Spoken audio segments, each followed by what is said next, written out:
प्रश्न है आपका, सिद्ध कीजिए कि समस्त बहुभुजों के समुच्चय ए में, जो समुच्चय ए बनाएंगे वो उसमें क्या होंगे, समस्त भुजाओं के समुच्चय होंगे। ठीक है, बहुभुजों के। आर जो है आपका संबंध जो है P1 P2 है। P1 तथा P2 की भुजाओं की संख्या क्या है, समान है। प्रकार के परिभाषित संबंध आर एक तुल्यता संबंध है। 3, 4 और 5 लंबाई की भुजाओं वाले समकोण त्रिभुज से संबंधित समुच्चय ए के सभी अवयवों का समुच्चय ज्ञात कीजिए। 2019, 22 और 24 में पूछा गया है बेटा 5 अंक में। ठीक है, जैसे कैसे करोगे, देखो यहाँ पे हम सबसे पहले लिखेंगे कि दिया है, क्या दिया है आपको, यहाँ पे हम लोग लिखेंगे समुच्चय ए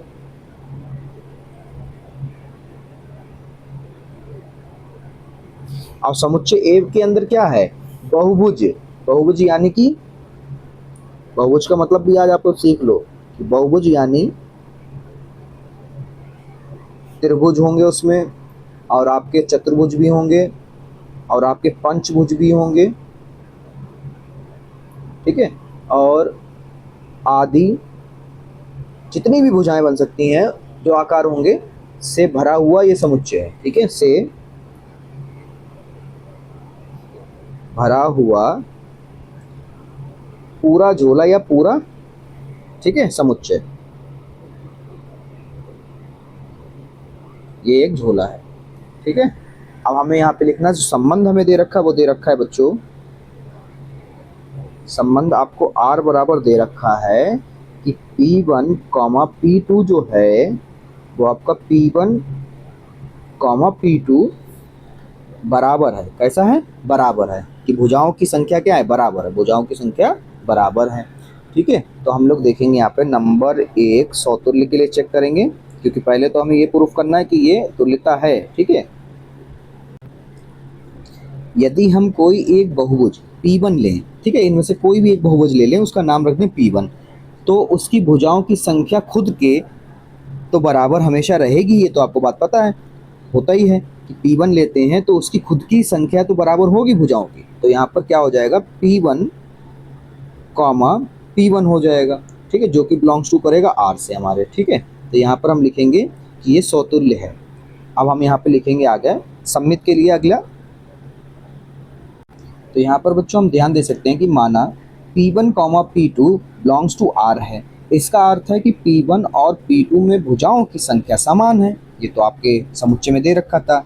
तो P2 और P1 की भुजाओं की भी संख्या समान होगी भाई साहब। इसका अर्थ है कि, ठीक है महाराज, P1 P2 बराबर P2 P1, क्योंकि भुजाओं की संख्या क्या है, समान है, इसलिए बिलोंग्स टू आर है। और ये स्थिति कब होती है, जब ये आपका सम्मित होता है। तो यहाँ पर हमने क्या है, सम्मित हमने दिखा दिया। अब हमें दिखाना है संक्रामक। ठीक है, तो यहाँ पे लिखेंगे संक्रामक। संक्रामक के लिए, ठीक है, संक्रामक में हम ये कर सकते हैं कि माना P1 P2 P3 belongs to are है, तो P1 और P3 की भुजाओं की संख्या भी आपस में बराबर होगी। क्योंकि यहाँ पे कोई भी आप त्रिभुज ले लें, चाहे आपका पंचभुज हो, चाहे वो आपका चतुर्भुज हो, या कोई भी आपकी आकृति हो, कि उसमें क्या है, भुजाओं की संख्या समान है। आपके प्रश्न में क्या रखा था, तो यहाँ पर ये कंसीडर हो जाएगा आपका, मान लेंगे कि P1 P2 ऑलरेडी हो जाएगा P2 और P3, यानी कि चैन बन गई हमारी। ठीक है, P3, तो ये बिलोंग्स टू हो गया R। तो आप जानते हैं कि जब ऐसी स्थिति आती है तो हमारा संक्रामक हो जाता है। और जब सौतुल्य भी हो, और आपका सम्मित भी हो, और आपका संक्रामक भी हो, तो आप जानते हैं कि समतुल्यता संबंध वो होता है। ठीक है, तो यहाँ पर हम लिखेंगे यह संबंध तीनों नियमों का पालन करता है। ठीक है, इसलिए यह एक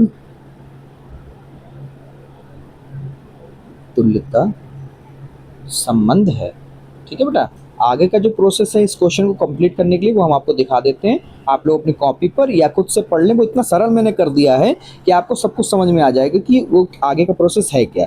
ठीक, वीडियो बहुत लंबी हो जाती है इसलिए यहीं पे इसको रोकते हैं। वो आपको स्क्रीनशॉट दे देते हैं, आप स्क्रीनशॉट ले लें या फिर अपनी वीडियो को रोक के सब पढ़ लें उसको, फिर आगे के सवालों को देखें।